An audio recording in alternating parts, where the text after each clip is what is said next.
On September 22, 1906, in the city of Dresden, in a family of ordinary German workers, a blue-eyed, pretty girl named Ilse was born. No one imagined that in the future this little girl would become the most sophisticated German criminal and abuse prisoners with particular cruelty. The Kohler family lived quite modestly, but the girl was not lacking in anything. On the part of her parents, she was surrounded by love, care and attention. At school, too, was a success because she was cheerful, active and easy to communicate. Perhaps universal adoration and was the reason that the girl unconsciously set herself a step above the others and people treated with mild disdain. After school Ilse graduated from an accounting course, but did not work in her profession very long as she had no particular interest in finance. The girl went to work at a library, was fond of reading historical books, was interested in politics and soon joined the ranks of the Social Democrats, NSDAP, where she met her future husband Karl Otto Koch, who had a reputation of not particularly decent man.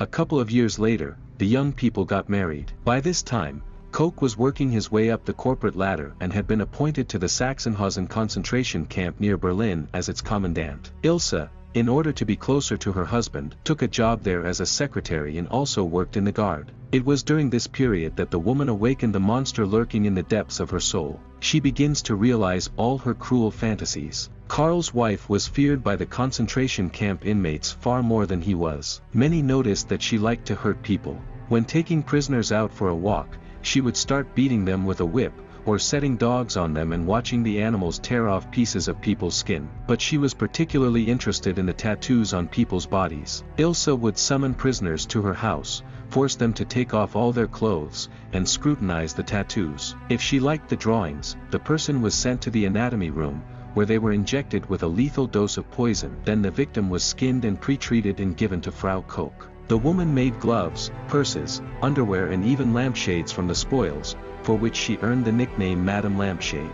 Her husband knew of all the atrocities Ilse committed and supported her. Part of the leather collection was kept in the Koch house. Another elaborate torture of the Koches was abuse, and they were both exclusively attracted to men. While Karl simply raped men, Ilse did so with particular cruelty, humiliating, insulting, beating, branding with a red-hot iron. Frau Koch wore provocative revealing outfits, thus attracting even more attention to herself.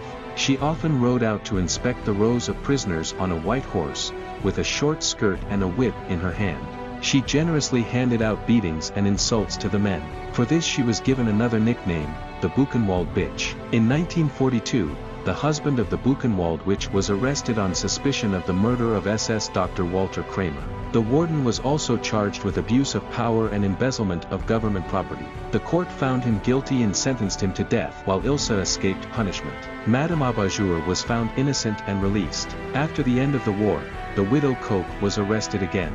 The prosecutors provided the court with part of the leather collection and read out testimony, but the jury found this insufficient. Ilse received a life sentence and was sent to a women's prison in Bavaria. 16 years later, in 1967, in Eichach, the Buchenwald witch committed suicide. She hanged herself on a sheet in her cell without any remorse. Frau Koch's son Uwe tried to restore his mother's good name in the 1970s, but her atrocities were not forgotten.